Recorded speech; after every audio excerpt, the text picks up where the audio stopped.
October 23, 1931, 11:14 p.m., the back room of a nondescript tailor shop, Cicero, Illinois. The air is thick with the smell of expensive tobacco, cheap gin, and the metallic tang of oiled steel. Dutch Schultz, born Arthur Flegenheimer, feels the cold ring of a Tommy gun's barrel pressing into the soft skin just behind his ear. He doesn't flink.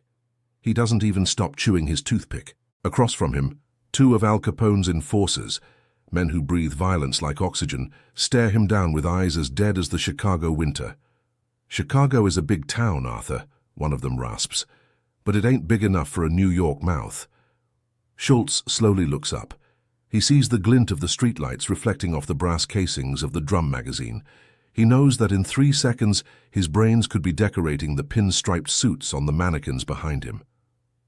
The Bronx beer baron had traveled halfway across the country to negotiate a territory dispute, and now he was staring into the abyss. Click. The sound of a hammer cocking back echoes in the silent room. It's a dry, mechanical sound that carries the weight of a funeral. Schultz smiles.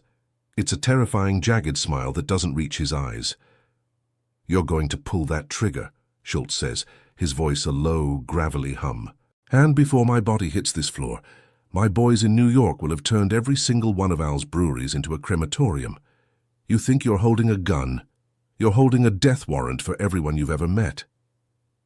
To understand how we got to this moment, how a man from the Bronx stood his ground against the most feared organization in American history, we have to look at the math of power. In the underworld, power isn't just about who has the most guns. It's about who is willing to burn the world down to keep what's theirs. The decision was made. Schultz didn't flinch because he had already calculated the cost of his own life. The tension in the room is a physical force, a heavy curtain of dread. The enforcers hesitate. In that flicker of doubt, the hierarchy of the American mafia shifted, but the guns are still drawn, and the man in the shadows hasn't spoken yet. 3 years earlier, the Bronx, New York. The Bronx in the late 20s was a labyrinth of brick, soot, and opportunity. Arthur Flegenheimer wasn't born a legend. He was forged in the damp basements of illegal speakeasies. He realized early on that the Volstead Act wasn't a law, it was an invitation. While others were stealing cars, Dutch was building a logistics network that would make a railroad tycoon blush. He purchased a fleet of nondescript trucks. He bribed the dock workers. He knew which precinct captains liked scotch and which ones liked envelopes filled with $100 bills. By 1928, the Dutch Schultz brand of beer was flowing through the veins of the city. He wasn't just a bootlegger, he was a CEO of the shadows. "Listen to the city," Dutch told his right-hand man, Bo Weinberg, as they sat overlooking the Harlem River. "Every clink of a glass is a cent in our pocket. Every siren is a reminder that we own the night." The environment was his weapon. He knew the alleyways of the Bronx like the veins on the back of his hand. He used the subway noise to mask the sound of shipments moving at 3 a.m. He was a creature of habit and calculation. But his rise did not go unnoticed. The Seven Group, the national syndicate of bootleggers, began to eye his margins. The legend effect started here. Rumors spread that Schultz could count a stack of bills just by feeling the weight, that he never forgot a face or a debt. His reputation was a shield, but it was also a target. In the criminal underworld, being successful is the fastest way to get a bullet in the back. The theme of reputation began to cost him sleep. He had to be everywhere at once. He had to be faster, meaner, and smarter than the Italians to the south and the Irish to the north. One wrong move, one shipment hijacked, and the illusion of invincibility would shatter. The first crack appeared when a shipment of Canadian whiskey went missing near the Illinois border. It wasn't just a loss of profit, it was a challenge from the King of Chicago himself. July 1931, a rainy warehouse on the outskirts of Gary, Indiana. Rain lashed against the corrugated metal roof, sounding like 1,000 small hammers. Inside, 3 of Schultz's drivers were tied to chairs, their faces illuminated by a single swinging light bulb. Standing over them was Frank Nitti, Capone's enforcer-in-chief. "Tell Arthur he's playing in a league he doesn't understand," Nitti whispered, his voice barely audible over the storm. Capone wasn't just a gangster, He was a phenomenon. He controlled the police, the politicians, and the press. When he decided to tax the New York shipments passing through his Midwest, it wasn't a business negotiation, it was an annexation. Schultz's trucks were being seized, his men were disappearing, and his bottom line was bleeding out. Back in New York, Schultz received the news in his office at the Embassy Hotel. He didn't scream. He didn't break things. He sat in total darkness for 2 hours, watching the glow of his cigar. "Al thinks he's the law," Schultz told Weinberg. "He thinks because he feeds the poor and talks to the papers, he's untouchable. He's forgotten what it's like to be hungry. He's forgotten what it's like to fight for every inch of sidewalk." The decision was a suicide mission. Schultz would go to Chicago, alone. Well, not alone. He would take his aura, his terrifying unpredictability, and a small team of his most loyal hitters. It was a move of pure strategic madness.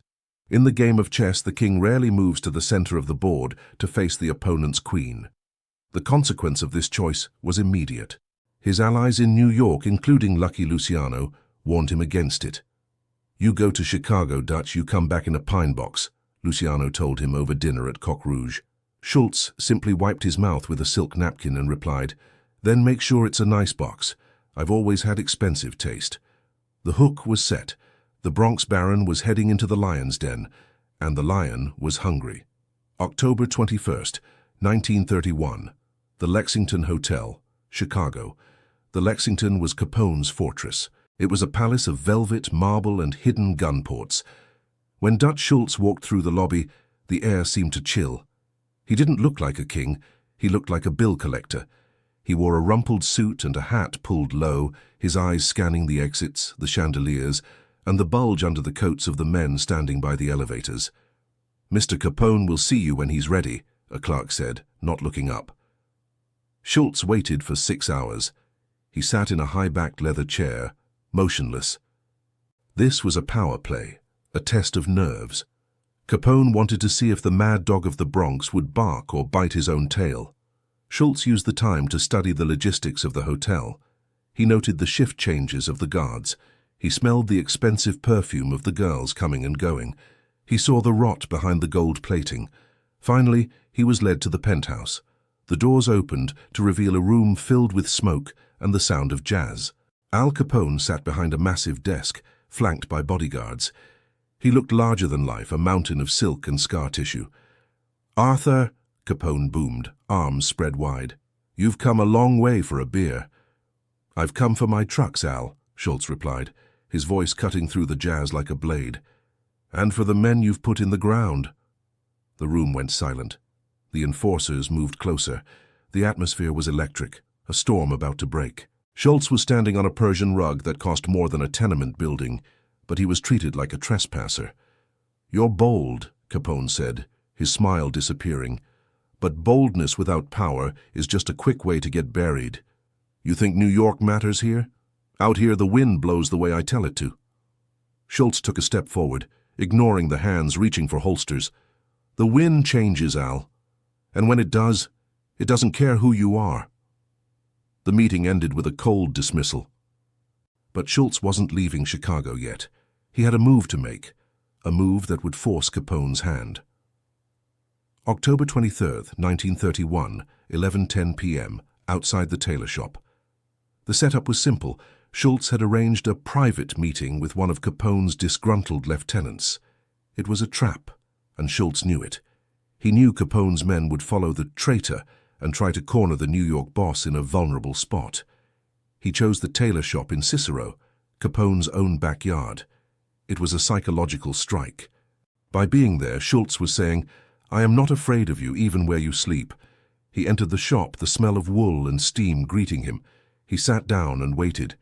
Minutes later, the black sedans pulled up. The doors opened, and the men with the Tommy guns stepped out. They moved with the confidence of soldiers who had already won the war. This brings us back to the moment of the cold open, the barrel of the gun against his ear. The silence of the night broken only by the distant hum of a passing train. "Don't do it, boys," Schultz said, his voice as steady as a surgeon's hand.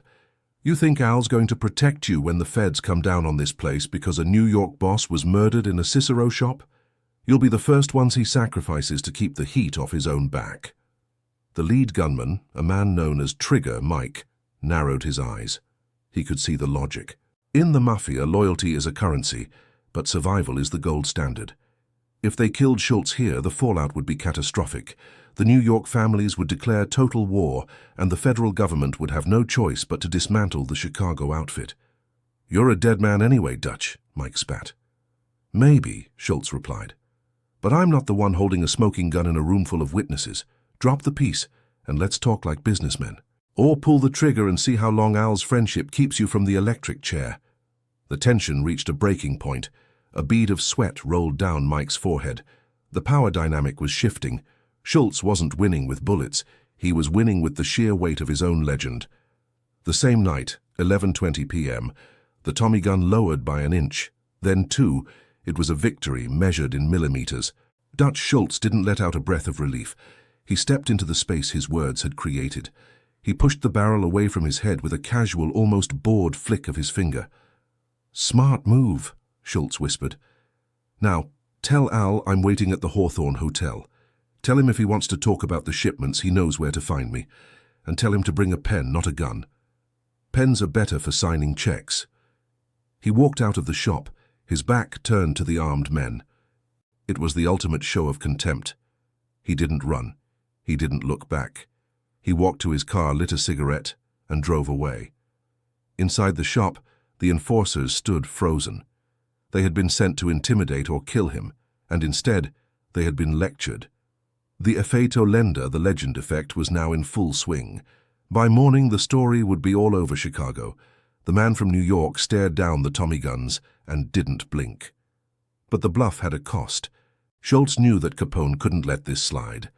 If Capone didn't retaliate, he would look weak, and in the world of the 1930s mafia, weakness was a death sentence. Back at his temporary base, Schultz began to arm his men. "He's coming," Schultz told Bo Weinberg. "He's going to come with everything he's got. We've poked the bear in his own den.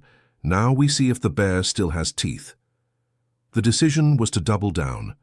Instead of fleeing back to the safety of the Bronx, Schultz stayed. He began to disrupt Capone's local operations, hitting small-time bookies and whiskey runs. It was a guerrilla war in the heart of the most powerful criminal empire in the world. The consequence was a city on edge. The police were under pressure. The public was terrified. And in the shadows, Al Capone was losing his mind with rage. November 4th, 1931, a rainy alleyway behind a Chicago brewery. The war wasn't fought with grand battles. It was fought in the dark. A car bomb here, a hijacked truck there. Schultz's men were outnumbered 10-1, but they were fighting with a desperate New York intensity. They used the hit-and-run tactics they had perfected in the crowded streets of Harlem. Schultz himself was a ghost. He moved between safe houses every night. He paid off local kids to be his eyes and ears. He realized that Capone's weakness was his size. The Chicago outfit was a massive, slow-moving machine. Schultz was a scalpel, small, sharp, and precise. One night they intercepted a massive shipment of industrial alcohol destined for Capone's largest refinery. Instead of stealing it, Schultz had his men pour sugar into the tanks and leave a single New York nickel on the driver's seat. It was a psychological insult. It said, "I can touch your heart, and you can't even see me." But the theme of fear was starting to take its toll on Schultz's own crew. "Arthur, we can't keep this up," Weinberg argued as they hid in a basement flooded with 6 inches of water. "We're running out of ammo, and the Italians are closing the exits out of the city. We need to go home." "We go home when Al backs off," Schultz snapped. "If we run now, we're just prey. You want to be a wolf or a sheep, Bo?" The cost was a growing rift within his own ranks. Paranoia began to set in. Schultz started to suspect that one of his own was talking to the Chicago police, or worse, to Nitti. He began testing his men with false information, watching their reactions, waiting for a slip-up. The atmosphere was suffocating. The cold Chicago wind seemed to howl Schultz's name. Every shadow was a gunman, every phone call was a threat. Then the invitation came, not from Capone, but from the one person Capone actually feared, the law. November 12, 1931, a dimly lit office in the Federal Building. While the gangsters fought in the streets, A different kind of war was being waged in the courts. Elliot Ness and his untouchables were squeezing Capone's finances, but they were also looking at the newcomer from New York. Schultz was summoned to a discreet meeting with a federal prosecutor. It was a dangerous game. In the mafia, talking to the feds was the ultimate sin. But Schultz saw an opportunity. "You want Capone?" Schultz asked, leaning back in the hard wooden chair. "He's a dinosaur. He's loud, he's messy, and he's drawing too much heat. You help me clear my path back to New York, and I might just tell you where the big fellow keeps his secondary ledgers." It was a betrayal of the highest order, or was it? Schultz was playing three-dimensional chess. He knew the feds would never fully trust him, but he also knew they wanted a win. If he could use the government to weaken Capone, he could win the war without firing another shot. But the streets have ears. Within hours, rumors of the meeting reached the Lexington Hotel. Capone, already pushed to the brink by Schultz's taunts, now had a reason to act that even the syndicate would support. Schultz was a rat. The order was given. Kill him. No matter the cost, no matter the location, the decision to engage with the law was Schultz's most dangerous gamble. It put a target on his back that no amount of New York toughness could protect. The consequence was a total blackout. His New York allies stopped answering his calls. He was alone in a hostile city, with the most powerful man in Chicago and the federal government both closing in.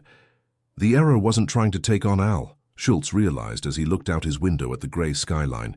The error was thinking he wouldn't burn his own house down just to smoke me out. November 15, 1931, the Chicago train station. Schultz decided to leave, not because he was afraid, but because he had accomplished his goal. He had survived. He had shown the world that Al Capone was not a god. He had disrupted the flow of Chicago's gold and walked away from a Tommy gun to tell the story. But the station was a trap. As Schultz and his 3 remaining men walked toward the platform, they saw them. 10 men in long overcoats, their hands deep in their pockets. Frank Nitti was at the center. The commuters scrambled as the tension reached a fever pitch. It was a scene from a nightmare, a high-noon standoff in the middle of a bustling transit hub. "Going somewhere, Arthur?" Nitti asked, his voice echoing under the vaulted ceiling. Schultz didn't reach for his gun. He did something even more daring. He walked straight up to Nitti until their chests were inches apart. The sound of the steam from the locomotives filled the air, creating a white shroud around them. "The whole world is watching, Frank," Schultz whispered. "You kill me here, and Al doesn't just go to jail for tax evasion. He goes for orchestrating a massacre in a public station. Is it worth it? Is one New York head worth the entire Chicago outfit?" Nitti looked around. He saw the witnesses. He saw the reporters who were always lurking near the trains. He saw the trap Schultz had set, not a physical one, but a political one. "You think you're so smart," Nitti hissed, "but you're just a dead man walking. If not today, then tomorrow. If not in Chicago, then in New York." "Tomorrow is a long way off," Schultz replied. He walked past Nitti, his heels clicking on the marble floor. His men followed, their eyes locked on the gunman. They boarded the train. As the wheels began to churn, Schultz stood on the rear platform watching Chicago fade into the mist. He had won, but the victory felt like ashes. The aftermath, New York City, weeks later. Dutch Schultz returned to the Bronx a legend. The story of the Cicero standoff grew with every telling. In the bars of Harlem and the social clubs of Little Italy, they talked about the man who made the big fellow back off. But the theme of power is a cycle. By challenging Capone, Schultz had paved the way for his own downfall. He had shown the other New York bosses, Luciano, Genovese, Costello, that he was too unpredictable, too dangerous to be part of the new corporate mafia they were building. A few years later, in a dark bathroom in New Jersey, the bullets would finally catch up to him. As he lay dying, his final words were a fever dream of nonsensical poetry and business transactions, a stream of consciousness that fascinated historians for decades. "A boy has never wept, nor dashed 1,000 kim," he muttered, as his life ebbed away. But for one night in Chicago, Dutch Schultz was the most powerful man in America. He proved that in the world of crime, the man who is willing to die is often the only one who truly lives. He left a hole in the underworld that was never quite filled, a reminder that the effect lender is earned in blood and kept with nerves of steel. Al Capone would eventually go to Alcatraz, his mind rotting from disease. Schultz died in a blaze of bullets. Two different paths, one shared reality.